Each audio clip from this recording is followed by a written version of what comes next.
Hello, everybody. This is Gary Yao. I'm here with Lucas Smith. Gary Yao, baby. Let's get this started today. And this is what I want to talk about. Lucas, we all heard about the new commission structure that is happening with real estate.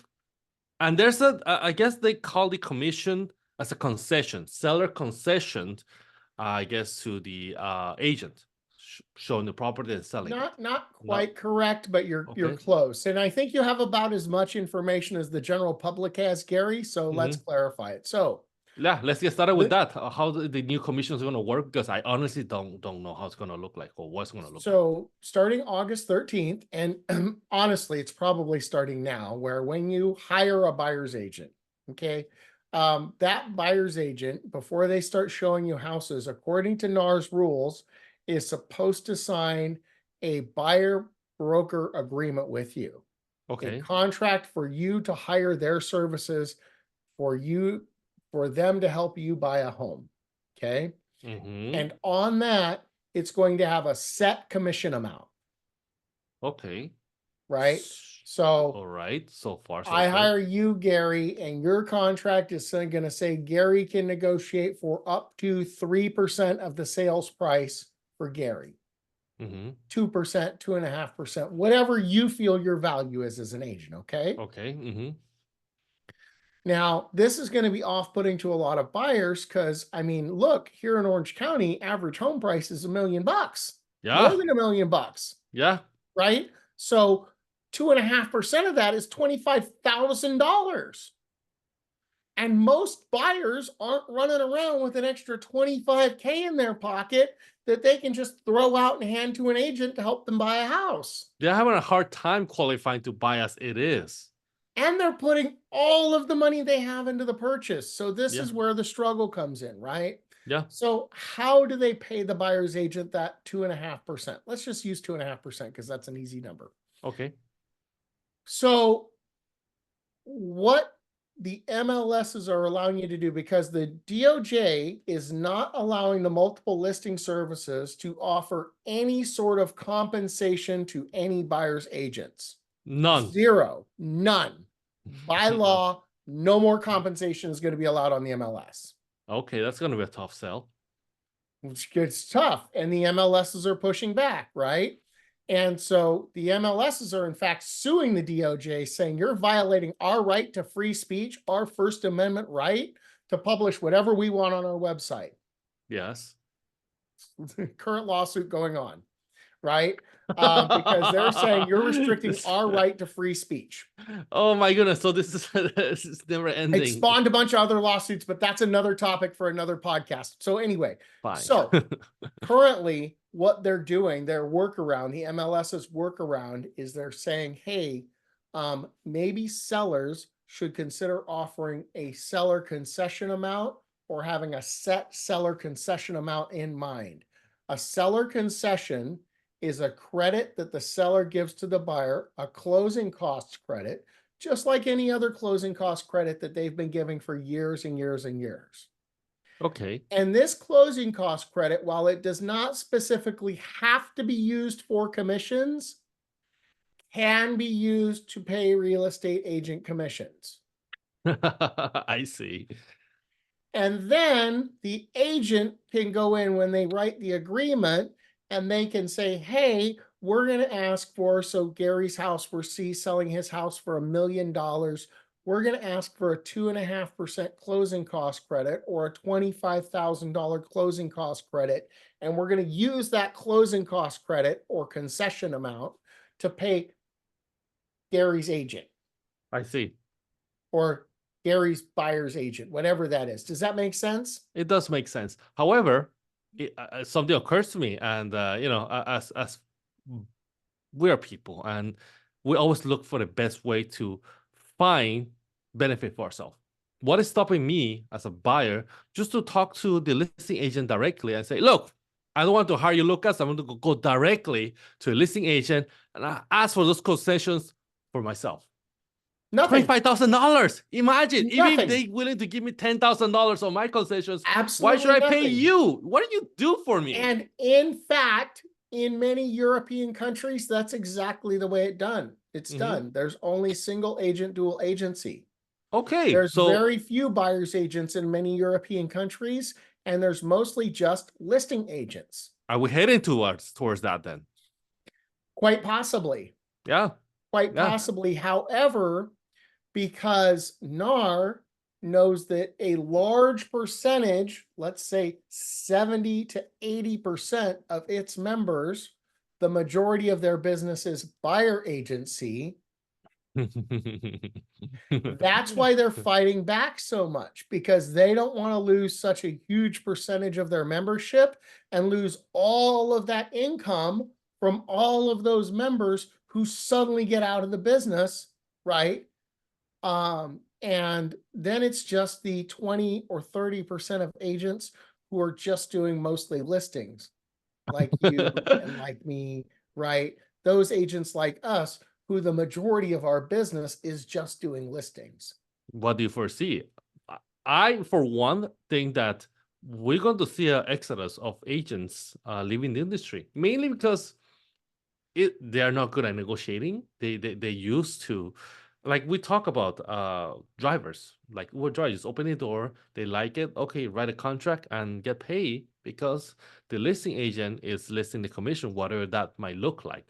So if they are going to put zero and just through a concession, and that concession could go to anybody, then because it's a buyer's concession, right? Right. And Then yeah, people take the path of least resistance, Gary, right? exactly. Just like the buyers are going to go to the listing agent because that's the path of least resistance. And the buyer's agents, as their business dwindles and they're getting fewer and fewer buyers, and they don't want to have to do buyer agency agreements because that's not the way they were raised in the business. That's a negotiation. That's and a they don't want to negotiation. have to negotiate for their commissions because that's not the way they were raised in the business, right? All of these things become a harder path for them to take, and that's going to cause a significant amount of agent attrition in the business. And I mean, quite frankly, I'm a little bit excited about it. Well, less competition, less clutter. I no, think no, no. that's It's really it's less of those people who, oh, my nephew just got his real estate license and he delivers pizza full time, but we're going to give him the business. Right? Those are what I call chippers, right? People with a license who have a full-time job who do 1 to 3 deals per year, right? Or people with a license who are fully supported by their spouse and they do 1 to 3 deals per year. Those chippers in the industry who chip away at the amount of business available for people like you and I who are full-time professionals, right? Who've done this for years and years and years. Yeah, I remember the pandemic. I had quite a few friends who actually asked me about the industry, wanting to join, and I did have like a few that joined, and they are no longer in the industry. It's just like gone. Boom. Well, What and happened? we have about a 90% attrition rate of people who get a real estate license and then go get a job And because that was it's before the hard. pandemic, before the way that business has been changed right now. Yeah, right. So, I don't think it's going to be a flood. I think it's going to be a trickle, but I think it's going to grow. Right? It's going to be like a dam bursting or a dike bursting where it starts with a small trickle, flow, flow, flow, and then it's going to open up and we're going to see a massive outflow of people, sometime in the next 2 to 3 years. This this new law or it's going to be implemented when August 13th. 13th. So starting Yes. August 13th, there's not going to be any more commissions. It's No going to more be a buyer's agents concession. commissions, no more co-broke compensation will be allowed to be posted on the multiple listing service. So what is the no more concessions then? That means that us as buyer's Well, and the agent. DOJ is trying to say that you can't post any sort of concessions or offer of concessions on the MLS. Okay, that's interesting. And that's what the lawsuit is about, right? The DOJ is trying to say, nope, you can't do any of that. So right? if there's Under no our current administration's DOJ. okay. So if there's a concession, that means the buyer has to pay and they have no money to pay. What's happened then? Well, and what they're worried about is they're worried about people, agents, right? Yes. Picking and choosing the homes that are only offering concessions to them and only showing those homes. That's called Right. steering. Called steering, right? That's exactly what they're worried about. Is they're worried about agent steering. Let's be honest, Gary. It's a problem they've created. Yeah, I mean, right? It wasn't a problem that was there before. It's a problem they've created. Right. Because yeah, if I do this to support my family and I'm not even sure if I'm going to get compensated for my work, I will be well incentivized to look for the properties that are compensating me. And we're going to see that. I think that moving forward, it's not going to show now, but maybe in 12 months when we see data, those who offer concessions are going to be selling more often than not than those that are offering zero. It's like for sale by owners, we can see the data. For sale by owners has been around for like the last 10, 20 years. How often do they sell and what's the money that they sale by get? owner sells for 6% or 6% less Mm-hmm. than a home that sells by using an agent. So even if you only pay your, I think you cut off for a little bit. You can repeat that again? even if you only pay your, even if you only pay your agent a total of a 4 or 5% total commission, you still make 1% more on your house by using an agent on average than you do by doing a for sale by owner. Yeah. So, and that's what the data says. That's the numbers. I don't make this stuff up, right? Yeah, I'm biased because I'm a real estate agent, but and however, right?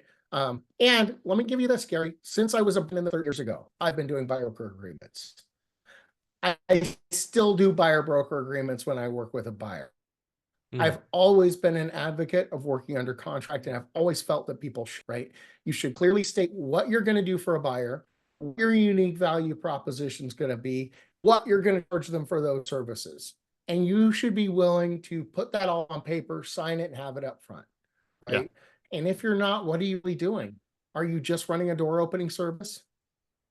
Well, that's I think that's where we're heading.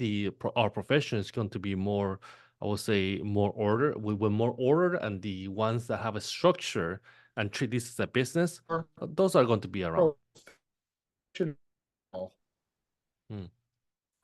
Lucas, we're gonna have more professionals, right, and less amateurs. Yeah. Lucas, our time is up. Right. So if people want to standards and practice are going to be higher. Oh, you're cutting off a little bit, Lucas. But yeah, not luckily, but you know, just happens that our time is up. What is your contact if you want to get a hold of you? Well, you know, my email's on the screen, lucas@realestate.com, or you can give me a call on myself, 714-356-7142. Can you repeat again? The phone number? If people want to get a hold of you out in the San Gabriel Valley, how do they get a hold of you? Oh, well, yeah, they can give me a call. 356-7142. Got it. If people want to get a hold, how do they get a hold of you, Gary? Yeah, my phone number is 626-588-8168, or just Google Gary Yao. Gary Yao Realtor. They'll pop up. Yeah. Gary, you gotta say Well, Lucas, it's been a pleasure as always, and I talk to you next time. Thanks, Gary. Have a great day. Appreciate it, man. Bye.